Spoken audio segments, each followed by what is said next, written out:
Hi, my name is Tiffany Shelbourne, and I'm covering newborn vitamin K injections. This is for Nursing 320, Health Assessment and Promotion.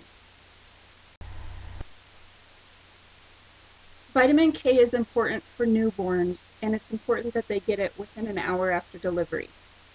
According to an article by Lippi and Franchini, in 2011, they stated that vitamin K plays an essential role for various proteins associated with blood coagulation and allows the body to form blood clots in order to stop bleeding. That's important for newborns. They can have bleeds, especially in their intestines or in their brain, and having the coagulation and the blood clots stops that bleeding from occurring. Also, the deficiency of clotting factors can result in serious condition known as hemorrhagic disease of the newborn. It's also known as vitamin K deficiency bleeding. Other bleeding complications can occur inside or out of the newborn's body, but life-threatening bleeds typically occur in the intestines or brain. Some more reasons why vitamin K is important is that hemorrhagic disease of the newborn can occur within the first 6 months of life if a newborn does not receive vitamin K. Also, the administration of vitamin K to newborns has been recommended by the American Academy of Pediatrics since 1961. Some of our parents are misled and they decline the vitamin K injection because they think it's an immunization. Vitamin K is not an immunization. It's an important medication for babies, and it's important that they receive it shortly after delivery. As with this slide, just reinforces why it's important for our parents to be educated that vitamin K is important for their newborn. Why is this topic important to me? I'm a nurse in the neonatal intensive care unit. We call that the NICU at the hospital. It's where we take care of premature babies and those who have complications after their delivery. I've seen the outcome of babies who do have brain bleeds and who do have complications. I know that they face a struggle. Day by day, they're fighting to overcome these complications. It's my role to educate parents about the importance of vitamin K for their newborn, and I'm in a role as a nurse where I administer that injection to the newborn baby. So it's important for me to get the proper information to parents so that newborns do receive this critical medication. Some of the learning objectives for my project is that parents will be educated at every opportunity. It's important for them to be educated throughout their pregnancy, in doctor visits, at prenatal classes, as well as when they are admitted into the hospital. We need to emphasize the importance of vitamin K, and one of the times when this education is best covered is actually at prenatal education classes. It's an opportunity where there's several parents together and the information can be discussed at length and any questions can be answered. 3 of the measurable outcomes that parents should be able to identify after the education are that the parents will be able to list 3 bleeding complications that are more likely to occur if vitamin K is not administered.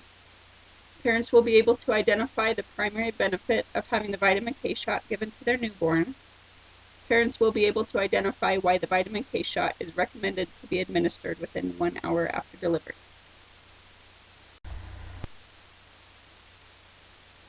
Some of the information to be presented to these families is that the education will be presented early in the pregnancy and throughout the pregnancy.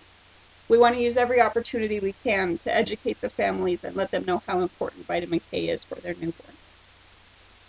It's also important that we give evidence-based information to these families. We want to be sure that they're getting up-to-date information, that it's true, it's factual, and it emphasizes why this is so important for babies. We want to educate families about the seriousness of hemorrhagic disease of the newborn and how the complications of internal or brain or intestinal bleeds really can affect the future of the baby, as well as they could even be fatal to that newborn. One of the things that we could do at the prenatal education classes is to provide a questionnaire so that we can assess how families are retaining this information, if there's more information we need to be covering, or if we need to be changing the way that it's presented. We also want to provide parents the opportunity to sign a consent form prior to their admission to the hospital so that that consent form is signed We know that they understand what vitamin K is. When a mother has a baby, there isn't a lot of time after that delivery to get this consent form signed, so we want to be sure that she understands it prior to delivery. And then we want to ensure that the newborn actually does receive that vitamin K dose within the first hour of life. This is an example of a prenatal education questionnaire that we would ask our families to fill out. We would educate them about hemorrhagic disease of the newborn and the benefits of administering the vitamin K shot, and then we would ask them to fill out this series of questions. It just assesses what we've taught, how they've understood it, assesses if they're likely to consent for the vitamin K shot. It assesses if this information has been helpful to them, and then just identifies if they have more questions that we need to cover. Some key points from this presentation are that vitamin K is recommended to be given within the first hour after delivery.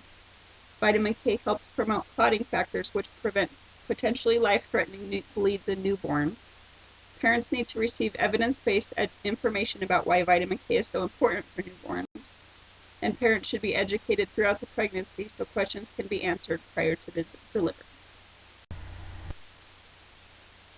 Again, one of the questions that we would ask our families are, what are 3 bleeding complications that are more likely to occur if vitamin K is not administered?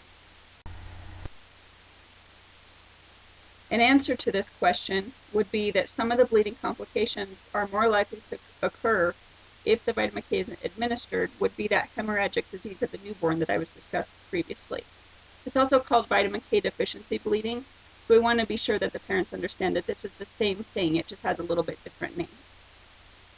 There's also the chance that a baby could have early onset bleeding, which occurs within the first 24 hours after delivery. Classic onset bleeding, which can occur within the first 7 days after delivery, or even late onset bleeding, which can occur up to 6 months after delivery for babies who haven't received the vitamin K administration. A second question that we might ask parents, just to assess their learning of this, is what is the primary benefit of having the vitamin K shot given to newborns?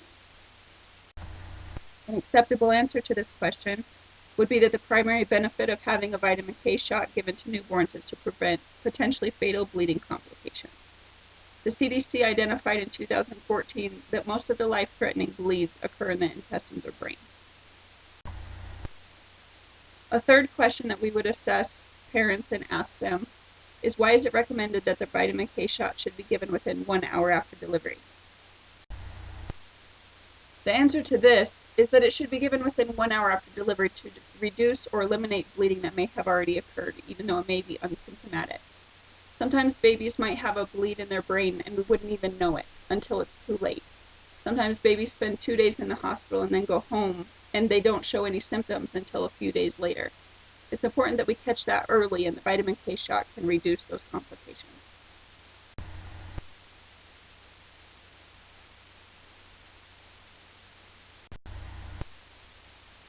Do you have any questions?